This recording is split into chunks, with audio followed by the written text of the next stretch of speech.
Welcome to yes news. ముందుగా headlines. 1.17 లక్షల కోట్ల భారీ పెట్టుబడులకు ఏపీ కేబినెట్ ఆమోదం. విశాఖను ముంబై తరహాలో ఐటీ హబ్గా తీర్చిదిద్దాలని నిర్ణయం.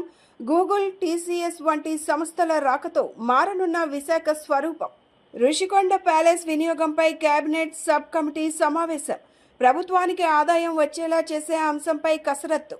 సమిష్టి భాగస్వామ్యంతో ఆరోగ్య ఆంధ్ర దిశగా అడుగులేద్దామని పిలుపునిచ్చిన మంత్రి సత్యకుమార్ యాదవ్. టెలిమానస్ ద్వారా అత్యంత నాణ్యమైన మానసిక ఆరోగ్య సేవలు అందిస్తున్నట్లు వెల్లడి. మాజీ ముఖ్యమంత్రి జగన్మోహన్ రెడ్డిపై బీజేపీ అధికార ప్రతినిధి యామిని శర్మ ఫైర్. పీపీపీ విధానం ద్వారా మెడికల్ కాలేజీలను అభివృద్ధి చేస్తుంటే జగన్కి వచ్చిన నష్టం ఏమిటని ప్రశ్న.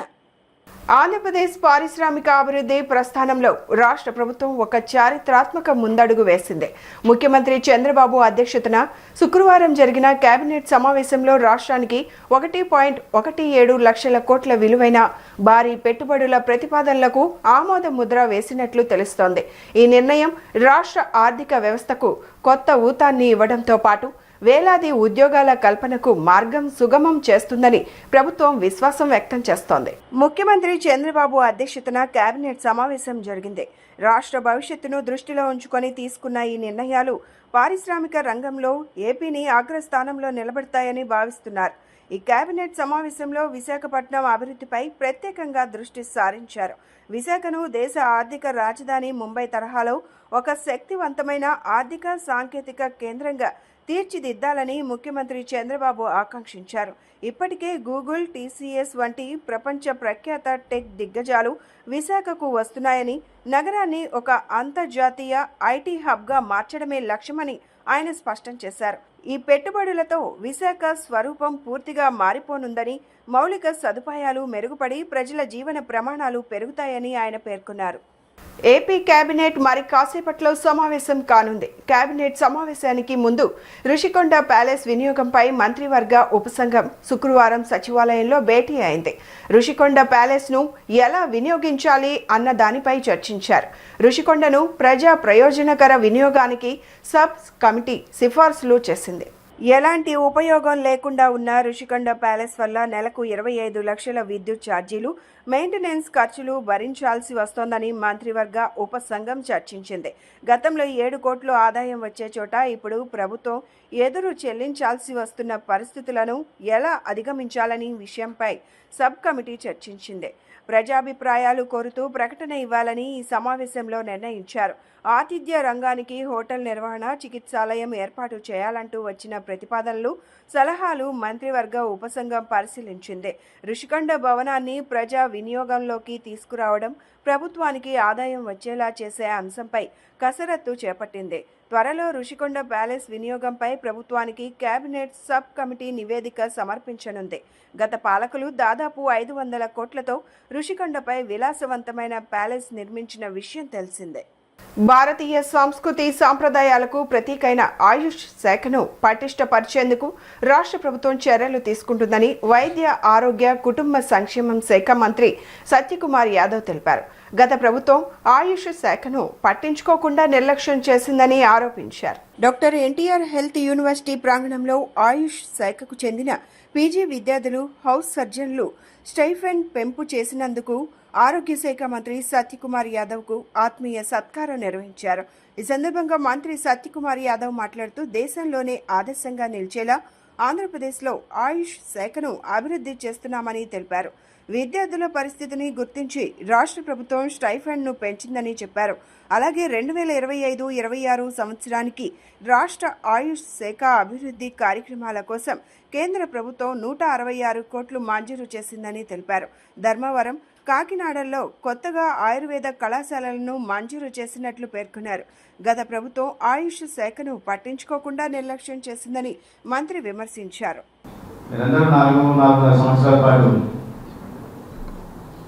ఆయుష్ కాలేజ్లో చదువుతారు, హౌస్ సర్జన్ చేస్తారు, డాక్టర్లుగా అవుతారు. అయితే నేను ఎంట్రన్స్ రాసి మీరు రావాలి. నేను ఏ ఎంట్రన్స్ రాయకుండా నాకు ఒక అవకాశం వచ్చింది. కాలేజీకి వెళ్ళాల్సిన అవసరం లేకుండా ఆయుర్వేద కాలేజీలో 4 సంవత్సరాల పాటు నేను హాస్టల్లో. తిరుపతి హాస్టల్లో నేను ఏబీవీపీ అఖిల భారతీయ విద్యార్థి పరిషత్ పనులు చూస్తున్నప్పుడు తిరుపతి కేంద్రంగా నా జూనియర్లు అక్కడ ఉండేవాళ్ళు. ఫ్రీగా భోజనం పెడతారు, వసతి కల్పిస్తారనే ఉద్దేశంతో అక్కడ 4 సంవత్సరాల పాటు తిరుపతి ఆయుర్వేద కాలేజీలో, అది ఆయుర్వేద కాలేజీతో నాకున్న అనుబంధం విద్యార్థి దశ నుంచి. ఇవాళ చాలా సంతోషంగా ఉంది. చాలా చిన్న ప్రయత్నమే కానీ అది విద్యార్థులకు ఉపయోగపడుతుంది. అలోపతిక్ డాక్టర్స్తో పాటు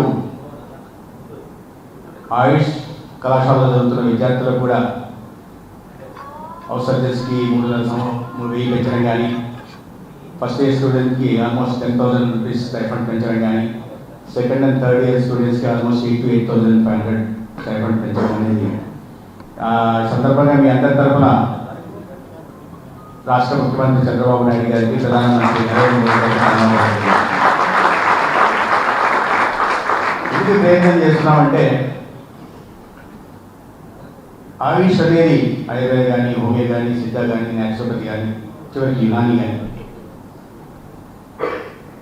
ఏ మెడిసిన్ సిస్టమ్స్ కూడా తక్కువ కాదని చెప్పే ప్రయత్నం. మన మునులు, ఋషులు, మన పూర్వీకులు వారి అనుభవాన్ని రంగరించి మేళవించి మనకు అందించిన అద్భుత వారసత్వ సంపద ఏంటయ్యా భారతదేశంలో అంటే అది ఆయుర్వేద, సిద్ధ, న్యాచురోపతి.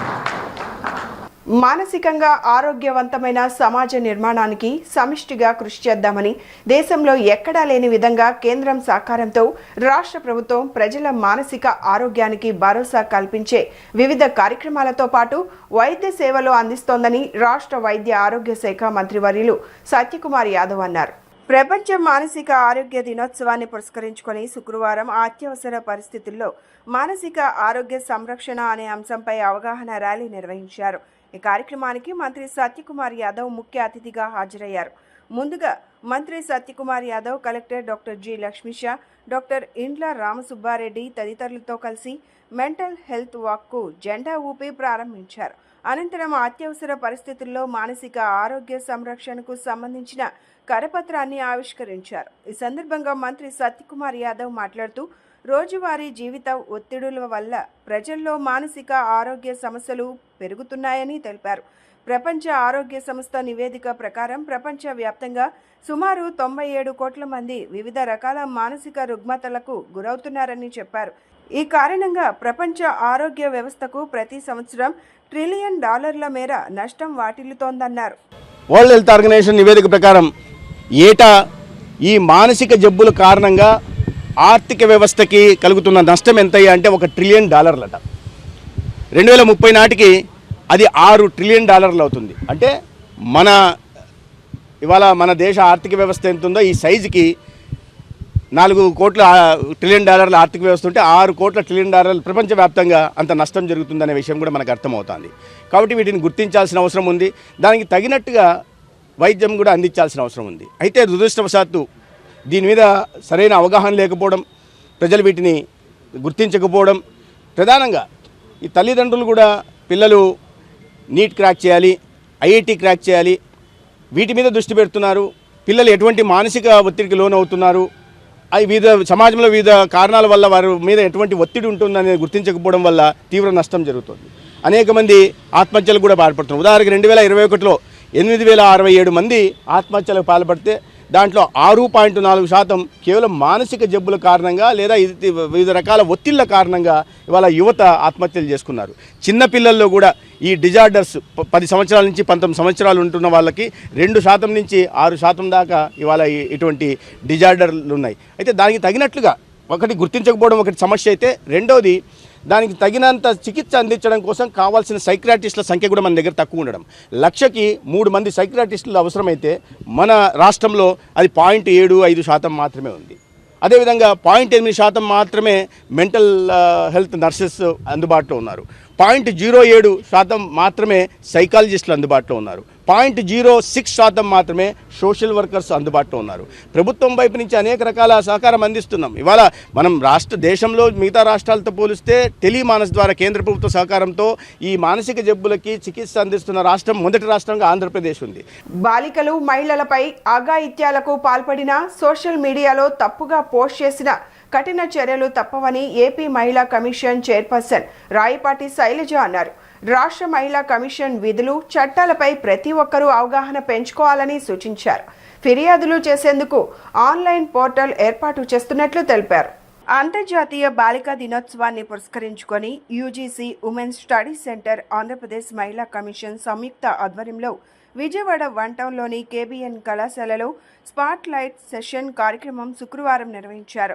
ఈ సందర్భంగా రాష్ట్ర మహిళా కమిషన్ సభ్యురాలు రాయపాటి శైలజ పాల్గొని మాట్లాడుతూ అంతర్జాతీయ బాలికా దినోత్సవాన్ని ప్రతి సంవత్సరం అక్టోబర్ 11న నిర్వహిస్తున్నప్పటికీ ఒక్కరోజు కాకుండా ఏడాది మొత్తం అవగాహన కార్యక్రమాలు నిర్వహించాల్సిన అవసరం ఉందని తెలిపారు. బాలికలు మహిళలు స్వేచ్ఛగా భయపడకుండా జీవించే హక్కు కలిగి ఉన్నారని, సమాజంలో మార్పు తీసుకురావడంలో అవగాహన కీలకమని చెప్పారు.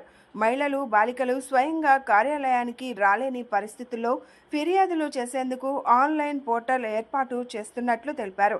ఆ పోర్టల్ ద్వారా ఫిర్యాదు స్థితిని కూడా తెలుసుకోవచ్చని వివరించారు. అక్టోబర్ 11 అంటే రేపు మామూలుగా international girls child day.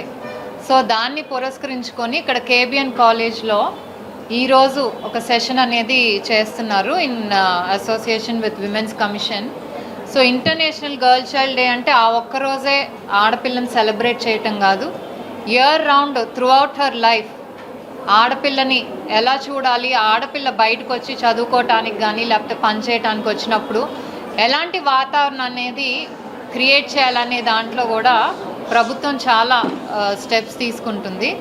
So ఈరోజు ఒక స్పాట్లైట్ సెషన్ అనేది మేము చేయటం జరిగింది. ఏంటంటే విమెన్ కమిషన్ ఏం పని చేస్తుంది, అలాగే విమెన్ కమిషన్ ఏమేమి యాక్టివిటీస్ చేస్తుంది, ఒకటి పాష్ కానీ పాక్సో కానీ అలాగే డొమెస్టిక్ వైలెన్స్ యాక్ట్, అలాగే పోలీసులతో కోఆర్డినేట్ చేసుకొని అంటే ఫాస్ట్ పనిష్మెంట్ కానీ అదంతా కూడా ఎలా చేస్తున్నాం వాళ్ళతో కోఆర్డినేషన్తో, అలాగే ఆన్లైన్ పోర్టల్ అనేది స్టార్ట్ చేయబోతున్నాము women commission for complaints, online complaints or anonymous complaints చేయటానికి.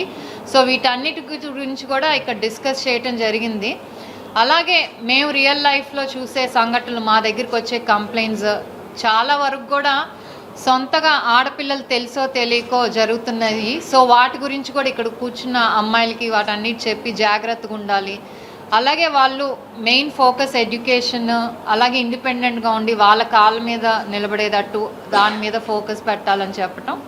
సో అలాగే ఇక్కడ కొంతమంది అమ్మాయిలు కూడా మాకు కొంచెం అడుగుతున్నారు, ఏమండి ఆడవాళ్ళ మీద ఓకే రేప్లు జరుగుతున్నాయి, ఆ తర్వాత కాంపన్సేషన్ అంటున్నారు, పనిష్మెంట్ అంటున్నారు, ఉంటున్నా కూడా ఇంకా జరుగుతున్నాయి కదా, why don't you stricter punishments అనేవి ఎందుకు గవర్నమెంట్ చేయట్లేదు, మీరెందుకు చెప్పరు, let Andhra Pradesh be the first state to have stricter punishment against people who commit ఇలాంటి రేప్స్. ఎందుకంటే ఏదైతే రేప్ జరిగిన ఆ విక్టిమ్ ఆ అమ్మాయికే తెలుస్తుంది ఆ బాధ ఏంటో. సో ఇంకొకరు చేయకుండా కొంచెం స్ట్రిక్టర్ యాక్షన్స్ తీసుకురావచ్చు కదా అని యాక్చువల్లీ క్వశ్చన్ చేస్తున్నారు. Which is a nice thing. Private shopping మాల్స్లో స్టాల్ ఇన్ మాల్ కార్యక్రమాన్ని నిర్వహిస్తున్నామని NABARD deputy general manager MM Behera అన్నారు. నేస్తం సంస్థ గతంలో నిర్వహించిన చేనేత వస్త్రాలు, జూట్ బ్యాగులు, కలంకారీ వస్త్రాలు, కొండపల్లి బొమ్మలు, ముత్యాల దండలు వంటి ప్రదర్శనలు మంచి ఆదరణ పొందాయని తెలిపారు.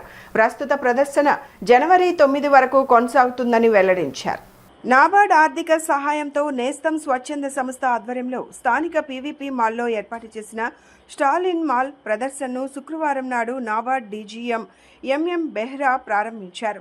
ఈ సందర్భంగా ఎంఎం బెహ్రా మాట్లాడుతూ స్వయం సహాయక సంఘాల మహిళలు, గ్రామీణ హస్త కళాకారులు తయారు చేసిన ఉత్పత్తులకు మార్కెట్ సదుపాయం కల్పించడంతో పాటు వారి జీవన ప్రమాణాలను మెరుగుపరచడమే లక్ష్యంగా ఈ కార్యక్రమం చేపట్టినట్లు తెలిపారు. నేస్తం సంస్థ గతంలో నిర్వహించిన చేనేత వస్త్రాలు, జూట్ బ్యాగ్లు, కలంకారీ వస్త్రాలు, కొండపల్లి బొమ్మలు, ముత్యాల దండలు వంటి ప్రదర్శనలు మంచి ఆదరణ పొందాయని తెలిపారు. ప్రస్తుత ప్రదర్శన జనవరి 9 వరకు కొనసాగుతుందని, ఆంధ్రప్రదేశ్తో పాటు ఒడిశా, ఛత్తీస్గఢ్, తెలంగాణ రాష్ట్రాల నుంచి కూడా కళాకారులు పాల్గొంటున్నారని పేర్కొన్నారు. నేస్తం సంస్థ సీఈఓ వి సురేష్ మాట్లాడుతూ నాబార్డ్ సహకారంతో విశాఖపట్నం, విజయవాడలో స్టాలిన్ మాల్ ప్రదర్శనలు నిర్వహిస్తున్నామని తెలిపారు. ఒక్కో ప్రదర్శనను 90 రోజుల పాటు కొనసాగిస్తూ హస్తకళాకారులు మరియు చేతి వృత్తిదారులకు 15 రోజుల పాటు ఉత్పత్తులను ప్రదర్శించుకునే అవకాశం కల్పిస్తున్నామన్నారు. పట్టణ ప్రజలకు గ్రామీణ ఉత్పత్తులను తయారీ ధరలకే అందించడంతో పాటు కళాకారులకు ఆర్థిక లాభం చేకూర్చడమే ఈ కార్యక్రమం లక్ష్యమని చెప్పారు. Like every year, the previous year, this year also we are conducting this stall in mall program. This program it will conduct for three months. So every 15 days you are allotting four artisans to sell their product in this mall. So after 15 days, another four artisans will come. Similarly, likely monthly 8 artisans. So it will total 3 months will continue. So here artisans and APO member, SSG members sell their product and they feel their mall concept also. The main purpose of this program is to provide one platform for rural artisans actually. Here when you see the mall now, when footfall will be more and they'll understand urban customer demands also. So they'll be getting some bulk orders and even when they go outside for any exhibition and other purposes, they will know what kind of products they need to sell and some marketing also they'll learn in these cases. And one more thing, they'll get price discovery. In many cases what happens is production is there but price discovery is not there. Here since footfall is more and duration is for 3 months now, so they'll get good sales also and it will help in their livelihoods also in total. And finally I would like to tell them if whatever is there, just try to convince the customer in such a way that many customers don't know about this product. If you say the cost 5,000 or 6,000.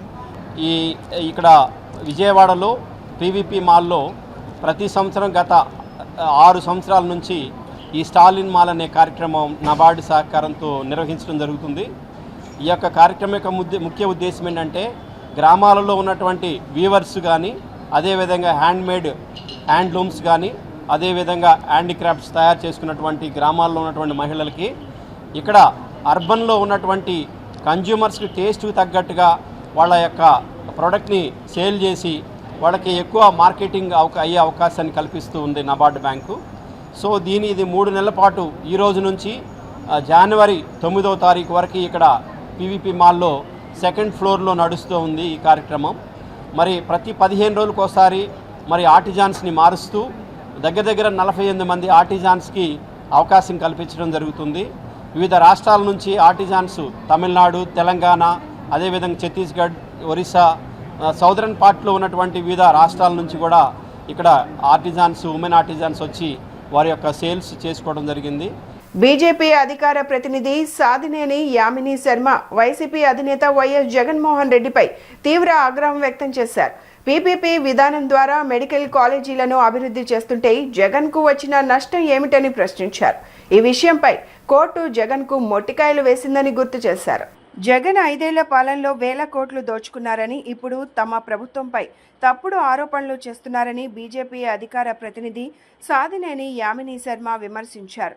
Vijayawada BJP కార్యాలయంలో ఆమె మీడియాతో మాట్లాడుతూ GST 2.0 అమలుతో దేశవ్యాప్తంగా ప్రజలు సంతోషం వ్యక్తం చేస్తున్నారని తెలిపారు. పీపీపీ విధానం ద్వారా మెడికల్ కాలేజీలను అభివృద్ధి చేస్తుంటే జగన్కి వచ్చిన నష్టం ఏమిటని ప్రశ్నించారు. పేద మధ్యతరగతి విద్యార్థులు ఉన్నత విద్యను అభ్యసించకూడదనేది జగన్ అభిప్రాయమని ఆమె విమర్శించారు. నిన్న మెడికల్ కాలేజీల మొండిగోడలు చూడటానికే జగన్ వెళ్లారని ఎద్దేవా చేశారు. ఆయన చేసిన వ్యాఖ్యలను ఖండిస్తున్నట్లు తెలిపారు. పీపీపీ విధానం ద్వారా కాలేజీలను అభివృద్ధి చేస్తే బెడ్స్ పెరిగి ప్రజలకు మెరుగైన వైద్య సేవలు అందుతాయని వివరించారు.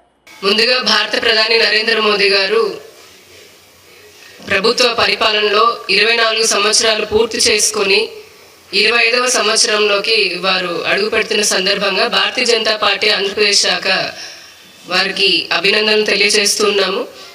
అలాగే గడిచిన 11 సంవత్సరాల్లో నరేంద్ర మోదీ గారి నాయకత్వంలో భారతదేశం అటు సంక్షేమం, ప్రజలకి సంక్షేమం అందించే విషయంలో కానీ, ఇటు ఇన్ఫ్రాస్ట్రక్చర్ డెవలప్ చేసుకుంటూ ఆర్థికంగా కూడా 4వ అతిపెద్ద ఆర్థిక వ్యవస్థలాగా ప్రపంచంలో ఎదిగేటటువంటి క్రమంలో వారు చేసినటువంటి కృషికి కూడా ధన్యవాదాలు తెలుపుతున్నాము.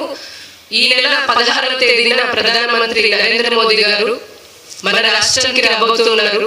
నెక్స్ట్ జన్ GST ఏ విధంగా అయితే పేద ప్రజలకి, మధ్యతరగతి ప్రజలకి, దేశ ప్రజలందరికీ కూడా వారి జీవన విధానంలో ఒక మంచి మరింత ఉత్సాహాన్ని నింపుతూ వారి ఆదాయాన్ని మిగిల్చుకునే విధంగా చేస్తున్నారు. దాన్ని సెలబ్రేట్ చేయడానికి అని చెప్పని రాబోతున్నారు. వారికి సాదర స్వాగతం ఆంధ్రప్రదేశ్ తరఫున తెలియజేస్తున్నాం. ఇకపోతే రాష్ట్రంలో పరిస్థితులను చూస్తే కనుక బట్ట కాల్చి నెత్తి మీద వేయడం, మొహం మీద వేయడం అనే సామెత మనందరికీ తెలిసిందే. అంటే చేతగలిగినటువంటి వాళ్ళు ఏమీ చేయలేక, అధికారం ఇచ్చినప్పటికీ 5 సంవత్సరాల్లో ఏమీ చేయలేక తిరిగి మళ్ళీ ఎలాగైనా సరే అధికారంలోకి రావాలని ఒక కుట్రతో, ఒక స్వార్థంతో ప్రస్తుతం ఉన్నటువంటి మా గవర్నమెంట్ పైన ప్రతిరోజు అబద్ధాలతో ప్రచారం చేసుకుంటూ తమ పబ్బం గడుపుకుంటూ రాష్ట్ర ప్రజలని, రాష్ట్ర అభివృద్ధిని ముఖ్యంగా అడ్డుకునే విధంగా కుట్రలు చేస్తున్నారు జగన్మోహన్ రెడ్డి గారు, పులివెందుల ఎమ్మెల్యే జగన్మోహన్ రెడ్డి గారు. రాష్ట్రంలోని మెడికల్ కళాశాలల ప్రైవేటీకరణను వ్యతిరేకిస్తూ ఈ నెల 10 నుంచి నవంబర్ 24 వరకు కోటి సంతకాల సేకరణ కార్యక్రమాన్ని చేపడుతున్నట్లు ఎమ్మెల్సీ రుహుల్లా నగర మేయర్ రాయన భాగ్యలక్ష్మి తెలిపారు. శుక్రవారం బ్రాహ్మణ వీధిలోని పశ్చిమ వైసీపీ కార్యాలయంలో పోస్టర్ను ఆవిష్కరించారు. మెడికల్ కాలేజీల ప్రైవేటీకరణను అడ్డుకుంటామని ఆమె స్పష్టం చేశారు. కోటి సంతకాల సేకరణలో పార్టీ శ్రేణులంతా పాల్గొని విజయవంతం చేయాలని ఆమె పిలుపునిచ్చారు. మెడికల్ కాలేజీలకి ప్రైవేటీకరణకి వ్యతిరేకంగా ఈరోజు వైఎస్ఆర్సీపీ పార్టీ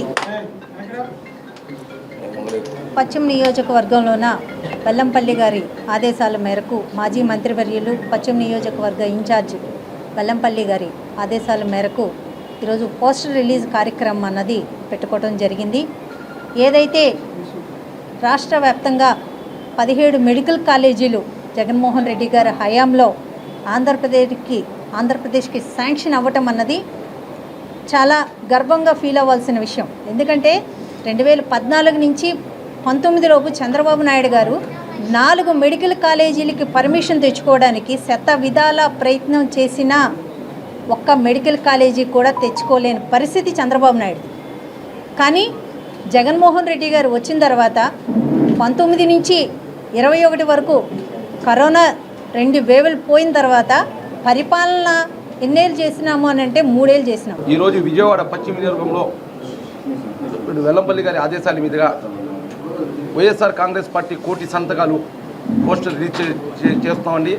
ఇందులో ఇప్పుడు ముఖ్య అతిథులుగా మన ఇప్పుడు నగర మేయర్ భాగ్యలక్ష్మి గారు, అదేవిధంగా మన ఇప్పుడు నియోజకవర్గంలో ఇప్పుడు వైఎస్ఆర్ కాంగ్రెస్ పార్టీ పెద్దలు, ముఖ్యమైన నాయకులు, కార్పొరేటర్లు పాల్గొనడం జరుగుతుంది. కోటి సంతకాలు దేనికంటే జగనన్న కట్టిన మెడికల్ కాలేజీలు 17 మెడికల్ కాలేజీలో 5 కాలేజీలు ఆల్రెడీ పూర్తిగా రన్నింగ్లో ఉన్నాయి. గత 25 ఏళ్లుగా తాము అన్యాయానికి గురయ్యామని 1998 డిఎస్సి మినిమం టైం స్కేల్ ఉపాధ్యాయుల సంఘం అసోసియేషన్ ప్రధాన కార్యదర్శి కామేష్ తెలిపారు. కాంట్రాక్ట్ బేస్ పై పనిచేస్తున్న తమను రెగ్యులర్ చేయాలని, అలానే రిటైర్మెంట్ అయిన వారికి పెన్షన్ ఇవ్వాలని కోరారు. తమ సమస్యలు పరిష్కారం కోరుతూ రేపు ధర్నా చౌక్లో విజ్ఞాపన సభ నిర్వహిస్తున్నట్లు తెలిపారు. 1998 డిఎస్సి ఉపాధ్యాయుల విజ్ఞాపన సభ రేపు ఉదయం ధర్నా చౌక్ నందు నిర్వహిస్తున్నట్లు ఆ అసోసియేషన్ ప్రధాన కార్యదర్శి కామేష్ తెలిపారు. గాంధీనగర్ ప్రెస్ క్లబ్లో ఏర్పాటు చేసిన విలేకరుల సమావేశంలో ఆయన మాట్లాడుతూ 1998లో రెగ్యులర్ నోటిఫికేషన్లో పరీక్ష రాసి ఇంటర్వ్యూల్లో మెరిట్ లిస్టులు నిలిచామని అన్నారు. 20 ఏళ్లుగా ప్రభుత్వాల నిర్లక్ష్యం కారణంగా తమకు అన్యాయం జరుగుతూనే ఉందని అన్నారు. న్యాయస్థానం ఇప్పటికే తీర్పు ఇచ్చినా అది అమలు చేయడంలో ప్రభుత్వాలు విఫలమయ్యాయని అన్నారు. గత ప్రభుత్వ హయాంలో అప్పటి వైసీపీ ప్రభుత్వం 2023లో కొందరిని ఎంటీఎస్ పద్ధతిలో కాంట్రాక్ట్ బేస్లో పనిచేస్తున్నామని పేర్కొన్నారు. తమను కాంట్రాక్ట్ బేస్పై కాకుండా రెగ్యులర్ చేయాలని కోరారు. మానవతా దృక్పథంతో తమ సమస్యను కూటమి ప్రభుత్వం పరిష్కరించాలని కోరారు. ఏదైనా కూడా మా 1998 ఎంటీఎస్ ఉపాధ్యాయుల విజ్ఞాపన సభ కార్యక్రమం రేపు ధర్నా చౌక్ జరుగుతున్నది. మాకైతే మేము 98లో అంతా కూడా రెగ్యులర్ నోటిఫికేషను, అలాగే రిటర్న్ టెస్ట్ రాసి ఇంటర్వ్యూ కూడా ఫేస్ చేసి మెరిట్ లిస్ట్లో ఉన్నటువంటి మా అందరూ కూడా అప్పుడు మాకు అన్యాయం జరిగింది. ఆ అన్యాయాన్ని కూడా 20 సంవత్సరాలు కూడా బాధించి చాలా ఇబ్బందులు పడి మేమందరం కూడా ఎప్పుడు మాకు కోర్టులు కూడా న్యాయస్థానాలు తిరిగాం. న్యాయస్థానాల్లో కూడా న్యాయం మాకు ఫేవర్కి వచ్చినా కూడా ప్రభుత్వాలు కూడా మాకు ఉద్యోగాలు ఇవ్వలేదు. గత ప్రభుత్వంలో 2023 ఏప్రిల్ 23న మాకు MTS ఉపాధ్యాయులుగా కూడా మాకు అపాయింట్మెంట్ ఇవ్వడం జరిగింది. ఆ రోజు కూడా 25 సంవత్సరాలు మేము నష్టపోయినా మరి మాకు కూడా కాంట్రాక్ట్ బేస్లో మినిమం టైం స్కేల్ కింద మాకు నియమించబడ్డాము. మాకు అప్పటికే 20 సంవత్సరాలు బాగా నష్టపోయినా మరి ఇప్పుడు కూడా మనకి కాంట్రాక్ట్ బేస్ ఇవ్వడం కూడా ఇంకా కూడా నష్టపోతూనే ఉన్నాము. ఈరోజు మనకి ఈ ప్రభుత్వం వచ్చిన తర్వాత మేము చాలాసార్లు కూడా విన్నవించడం జరిగింది ప్రభుత్వానికి కూడా, అలాగే ముఖ్యమంత్రి గారి నుండి, అలాగే మాకు విద్యాశాఖ మంత్రి లోకేష్ గారి నుండి, ప్రతి ఒక్క మంత్రి గారిని కూడా, స్థానిక ఎమ్మెల్యేని కూడా, ప్రతి నాయకత్వాన్ని కూడా కలిసాం. ఈ 1998 టీచర్స్ అసోసియేషన్ రాష్ట్ర వ్యాప్తంగా మేము అంతా ఒకటే యూనియన్గా ఏర్పడ్డాము.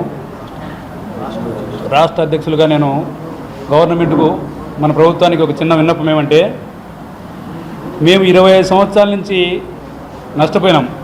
అది గవర్నమెంట్కి తెలుసు. మన ఈ మంత్రి గారు ఉన్నప్పుడే, మన చంద్రబాబు నాయుడు గారు ఉన్నప్పుడే మాకు ఈ డిఎస్ జరిగింది. అప్పటి నుంచి మేము కొన్ని ఇబ్బందుల వల్ల, కొన్ని ప్రాబ్లమ్స్ వల్ల మాకు ఇట్లా జరిగింది. కాబట్టి మాకు మానవతా దృక్పథం మీద ఆయనే కమిటీ చేసినాడు. ఆ కమిటీ తీర్మానం ప్రకారం మాకు ఇప్పుడు ఉద్యోగాలు వచ్చినాయి. అది MTS పద్ధతిలో. కాబట్టి ఆ MTS కాకుండా మాకు రెగ్యులర్ చేయాలని, ఆ రోజు మిగిలిపోయిన పోస్టులు 1998లో మిగిలిపోయిన పోస్టులు 4834 పోస్టులు మాత్రమే ఇచ్చారు. అప్పటి నుంచి కూడా మేము దాని గురించే ఫైట్ చేస్తూ ఉన్నాం. మా మిగిలిపోయిన పోస్టులు మాకు ఇవ్వండి, మా మిగిలిపోయిన పోస్టులు మాకు ఇవ్వండి అని. అది ఇప్పుడు ఇచ్చినారు. ఆ పోస్టులు అది క్యారీ ఫార్వర్డ్ చేసుకున్నారు. ఆ రోజు 1994లో నోటిఫికేషన్ వేసినప్పుడు అక్కడ 94లో నోటిఫికేషన్ వేసినప్పుడు అక్కడ మిగిలిపోయిన పోస్టులు వాళ్ళతో భర్తీ చేసిన తర్వాత 96 డిఎస్ చేసినారు. 96లో మిగిలిపోయిన పోస్టులు 96తో భర్తీ చేసిన తర్వాత 98 నోటిఫికేషన్ వేసినారు. అంటే మా నోటిఫికేషన్ మా దగ్గర మిగిలిపోయిన పోస్టులు మాకు ఇవ్వకుండా క్యారీ ఫార్వర్డ్ చేసుకొని 2000 సంవత్సరంలో వాళ్ళు కొత్త డిఎస్ చేసుకొని అవి భర్తీ చేసుకున్నారు. అది మాకు 1998లో డిఎస్సిలో చాలా అన్యాయం జరిగింది. మా శ్రీనివాస్ గారు చెప్పినట్టుగా 94, 98, 96 3 డిఎస్సీల్లో ఒకే జీవో ప్రకారం ఇచ్చారు. కానీ మా 98లో 2 రకాల జీవోలు ఇవ్వటం వల్ల మేము పూర్తిగా అన్యాయం జరిగింది. 4534 మందిని క్యారీ ఫార్వర్డ్ చేశారు.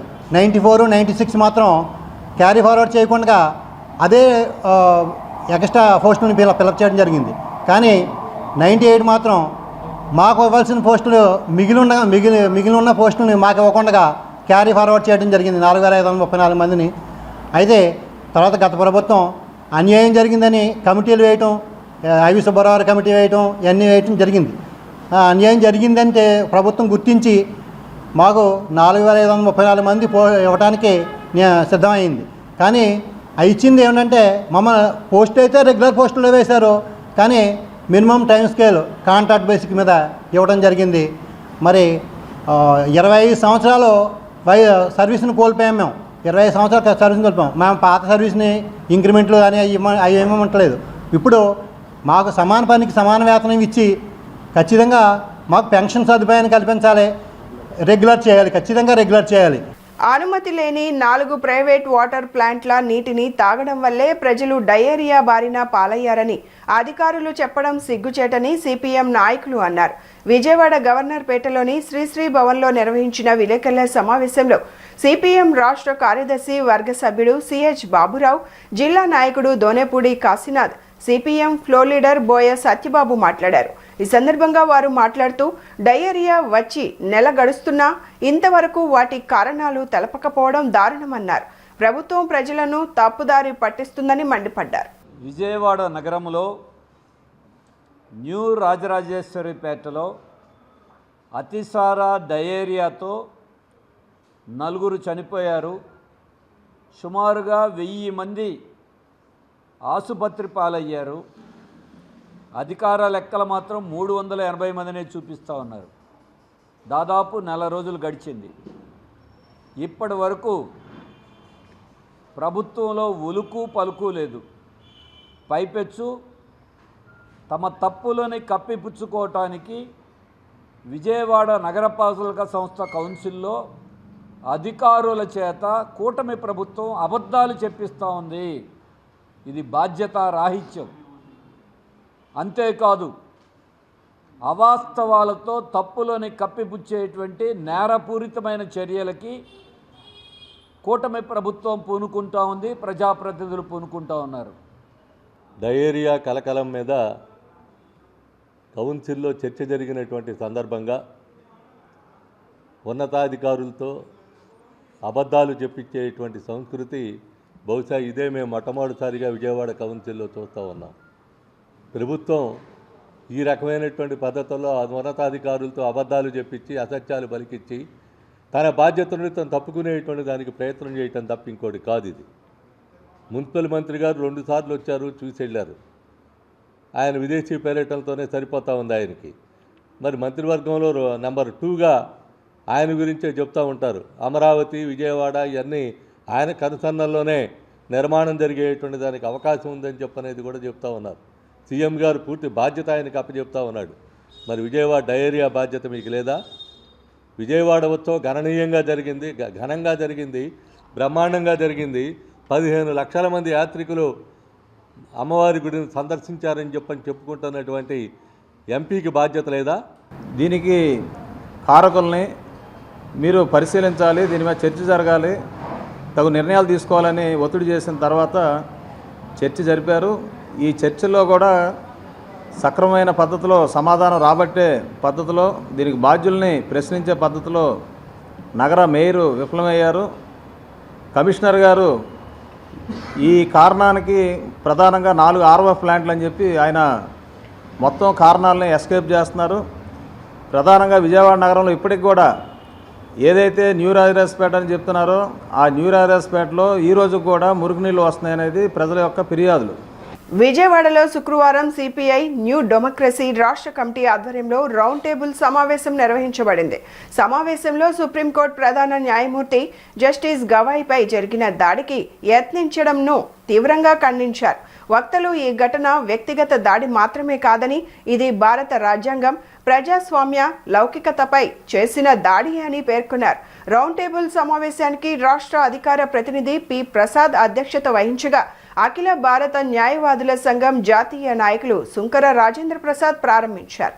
6వ తారీఖున సుప్రీంకోర్టులో పిఆర్ గవాయ్ చీఫ్ జస్టిస్ మీద జరిగినటువంటి బూటు దాడిని అదేదో వ్యక్తిగతమైనటువంటి దాడిగా మనం చూడకూడదు. ఇది రాజ్యాంగం మీద జరిగినటువంటి దాడి, ఈ దేశ స్వాతంత్రం మీద జరిగిన దాడి, ఈ దేశం మీద జరిగినటువంటి దాడిగా చూడాల్సిన అవసరం ఉంది. ఇటీవల కాలంలో బీజేపీ పరిపాలనలోకి వచ్చిన తర్వాత దేశంలో చాలా పెద్ద ఎత్తున మత విద్వేషాలు ఎత్తబడతా ఉన్నారు. చాలా అసహనం పెరిగిపోతా ఉంది. ప్రశ్నించిన వాడే నేరస్తుల్లాగా జైలు పాలైపోతారనే పరిస్థితి చూస్తూ ఉన్నాము. అన్ని రాజ్యాంగ వ్యవస్థల్ని కూడా లోపరుచుకునే వాళ్ళు గుప్పిట్లో పెట్టుకునే రాజ్యాంగ వ్యవస్థల ద్వారా వాటన్నిటిని నిర్వియోగం చేసి అటు ప్రతిపక్ష పార్టీలని అన్ని విధాలా కూడా చీలికలు తీసుకురావడం, రాజకీయ విద్వేషాలు నింపడం, మత విద్వేషాలు నింపడం, ఇవన్నిటి ద్వారా పరిపాలన సాగిస్తున్న నేపథ్యంలో ఈ రోజున ఒక దళితుడు చీఫ్ జస్టిస్గా రావడం అనేది జీర్ణించుకోలేనటువంటి ఒక అనాగరికమైనటువంటి చర్యకి ఈ రోజున అక్కడ ఉన్నటువంటి ఒక సీనియర్ లాయర్, ఒక కౌన్సిల్ మెంబరు ఊరుకోవటం అనేది ఇదేదో కాకతాళీయంగా జరిగింది కాదు. బులెటిన్ ముగించే ముందు హెడ్లైన్స్ మరొకసారి. 1.17 లక్షల కోట్ల భారీ పెట్టుబడులకు ఏపీ కేబినెట్ ఆమోదం. విశాఖను ముంబై తరహాలో ఐటీ హబ్గా తీర్చిదిద్దాలని నిర్ణయం. గూగుల్, టీసీఎస్ వంటి సంస్థల రాకతో మారనున్న విశాఖ స్వరూపం. రుషికొండ ప్యాలెస్ వినియోగంపై కేబినెట్ సబ్ కమిటీ సమావేశం. ప్రభుత్వానికి ఆదాయం వచ్చేలా చేసే అంశంపై కసరత్తు. సమిష్టి భాగస్వామ్యంతో ఆరోగ్య ఆంధ్ర దిశగా అడుగులేద్దామని పిలుపునిచ్చిన మంత్రి సత్యకుమార్ యాదవ్. టెలిమానస్ ద్వారా అత్యంత నాణ్యమైన మానసిక ఆరోగ్య సేవలు అందిస్తున్నట్లు వెల్లడి.